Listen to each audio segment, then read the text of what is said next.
A Guerra do Paraguai, a Lei do Ventre Livre e a Lei dos Sexagenários foram muito importantes para a população negra daquela época, mas a maioria das vezes que essa história foi contada, a sua importância foi diminuída.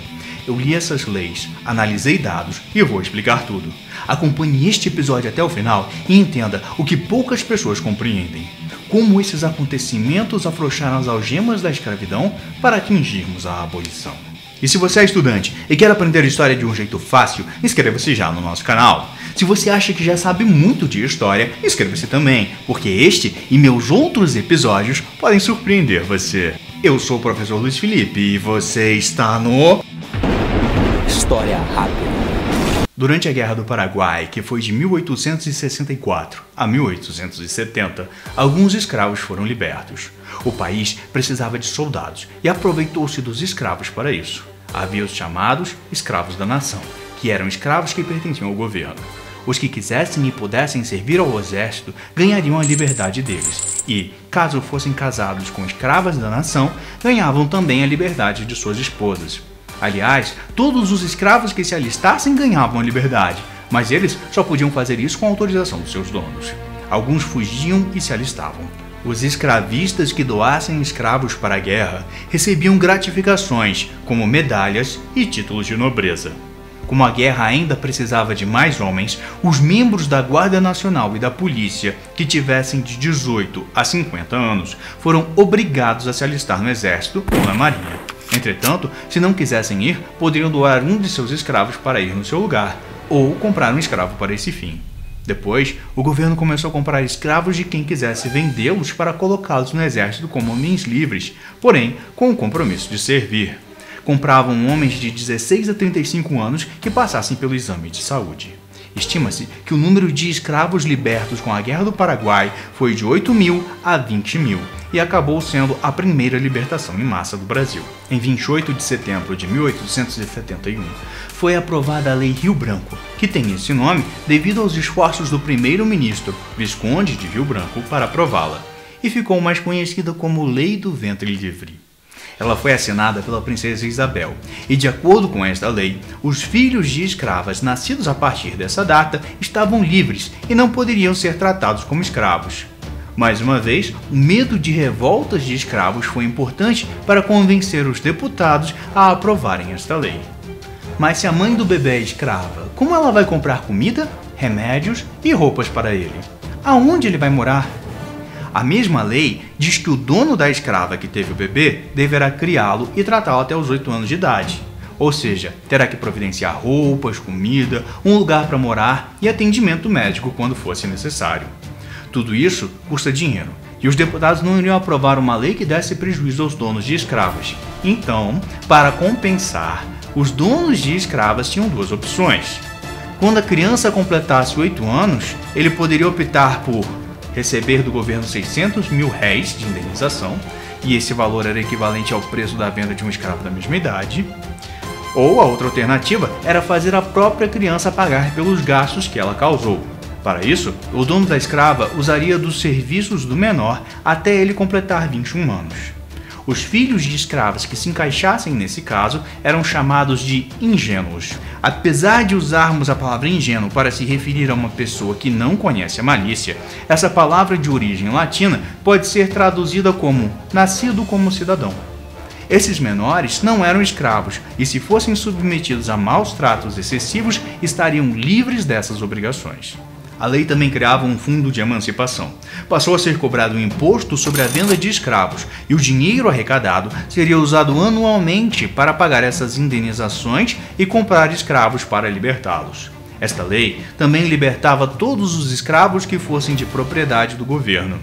Proibia separar os escravos que fossem casados e proibia separar os escravos menores de 12 anos de suas mães. Ela também obrigava os escravistas a matricular todos os seus escravos em um cadastro nacional no prazo de 1 ano. Se o dono perdesse o prazo, seria obrigado a libertar todos os escravos não matriculados. Ao final do prazo dessas matrículas, foram contados quase 1.600.000 escravos. Através da Lei Provincial de 25 de março de 1884, o Ceará libertou todos os seus escravos. Escravos que fugiam dos estados vizinhos iam para o Ceará e contavam com a ajuda de homens livres que os traziam escondidos. Em cartas, os abolicionistas diziam estar transportando um carregamento de abacaxis, que era o código para se referir a escravos fugidos que queriam ir para o Ceará. Através da Declaração de Igualdade de Direitos dos Habitantes da Província do Amazonas, em 10 de julho de 1884, esta província também libertou todos os escravos que estivessem em seu território.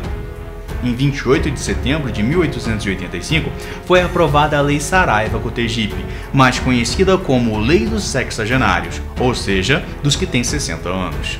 Por esta lei, todos os escravos ao completarem 60 anos e os que tivessem 60 anos ou mais naquele momento estariam livres. Porém, deveriam trabalhar para o seu antigo dono por mais 3 anos, ou até completar 65 anos de idade, o que acontecesse primeiro.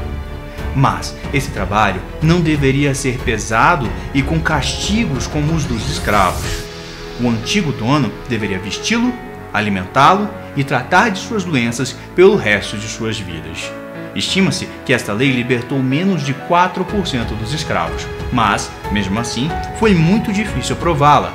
Muitos deputados eram contra e precisaram ser convencidos e fazer-se concessões. A Lei 3.310, de 15 de outubro de 1886, proibiu os escravistas de açoitarem os seus próprios escravos.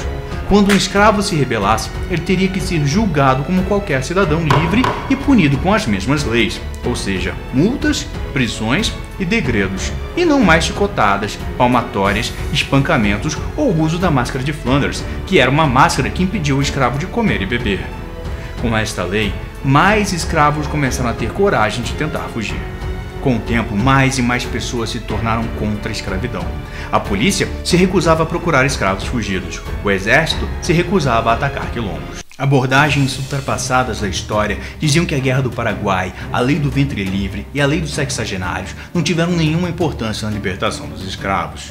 Diziam que a Guerra do Paraguai libertou poucos escravos comparados com o total de escravos que havia. Para esses milhares de escravos que se tornaram cidadãos livres após a guerra, a conquista de sua liberdade tem um valor incalculável. E não podemos diminuir a importância dessas libertações porque estavam aquém do desejado. Diziam que os ingênuos viviam como escravos. Diziam que era raro escravos viverem até os 60 anos e mesmo depois disso ainda tinham que trabalhar.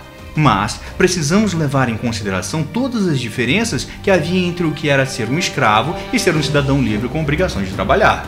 O seu livro de história deixa clara a importância das leis e da Guerra do Paraguai, como mostramos aqui? Escreva aqui nos comentários. Depois de todas essas conquistas, ainda faltava a abolição total da escravidão e a busca por justiça social. Mas este é tema de um outro episódio do História Rápida. Ainda faremos muitos outros episódios contando histórias incríveis que podem destruir e reconstruir seus conceitos históricos. Para ficar sabendo quando lançarmos novos vídeos, inscreva-se no nosso canal e ative as notificações. Se você gostou, aperte no like, que isso ajuda o canal a ser divulgado e nos incentiva a fazer mais.